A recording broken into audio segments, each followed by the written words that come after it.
Ballboy Tactics. Is it a great show? Yes. Is it anything new? Absolutely not. Is it overhyped? Probably. But since I'm one of those hyping, who the fucking cares, right? I sleep well at night for it. 5 minutes NC scene from a Korean BL is not in my bingo card this year. And the emotional payoff, yes, ma'am.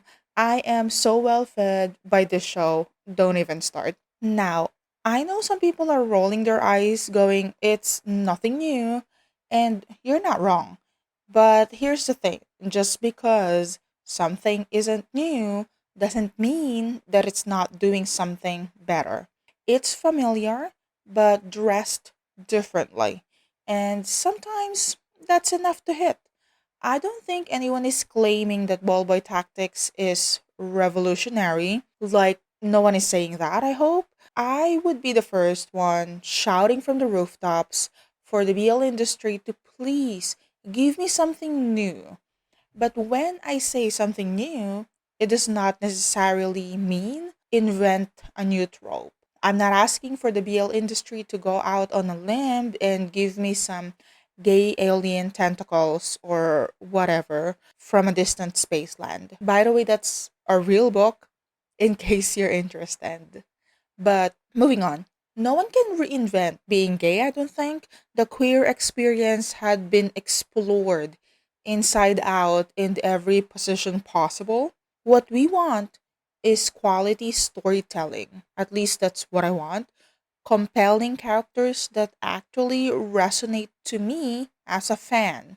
We are not asking for someone to redefine what being gay looks like. We're asking for it to be done with subtlety, with texture, with a little respect for the audience's intelligence and emotional investment. Because I can get so invested. Ballboy Tactics just did it for me. College settings, opposite attracts, sporty type guys playing with balls. I'm still salty that we did not see Jiwon contorting and doing some gymnastics, but we can forgive that. The characters aren't breaking new ground, but they do feel like real people. The conversations and the conflicts are relatable. So, no, it's not genre defying. It's not here to change the game, but it plays the game well, and we're here for it. Not to mention the fact that the visuals are serving and the chemistry. Don't even get me started on the chemistry. But honestly, the whole time I'm asking if Jiwon is even legal. He does not look like it.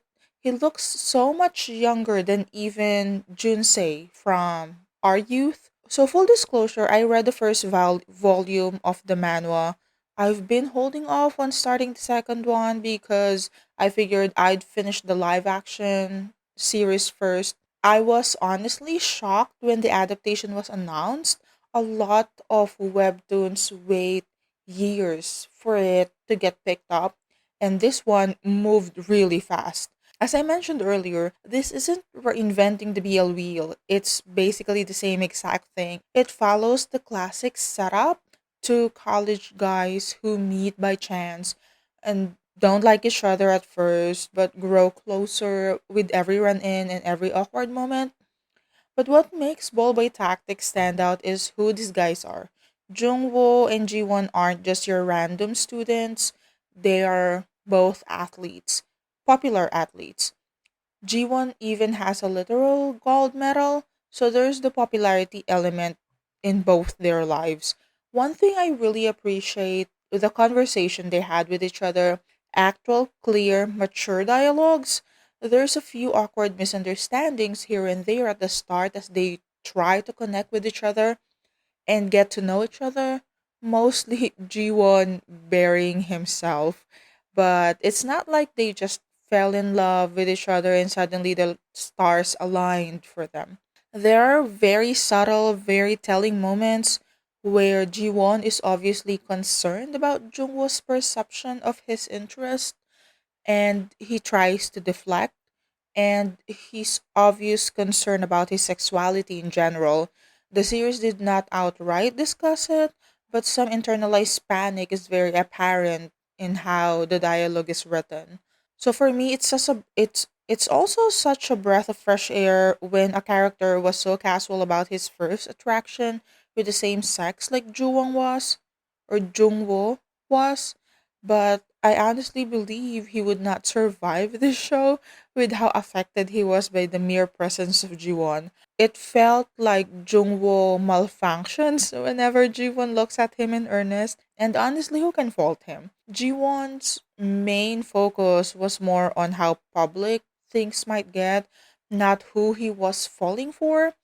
Jiwon's so concerned about how a same-sex relationship will affect Jungwoo's career, and that's such a nice change of pace in a genre that drags out unnecessary miscommunication plots across multiple episodes for no reason other than K-panic. Jiwon's concern about public opinion is not exactly unfounded. When we hear on the daily how fans go absolutely batshit crazy when some popular celebrity is rumored to be dating.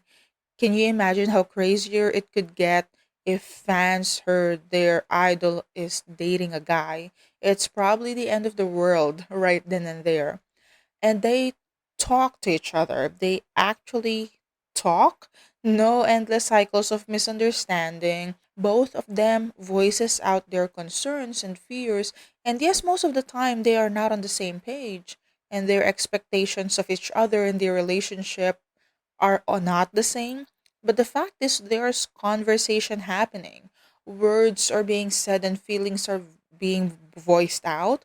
Sure, they had a somewhat calling off period towards the end, but it wasn't some dramatic breakup. It was just two people needing space, which is normal and healthy.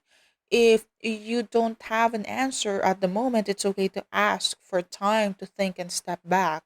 And after the back to back hell that was business as usual and something is not right, ball boy tactics need for conversation and space is just so refreshing. You don't always have to be in agreement about something in a relationship for it to be successful.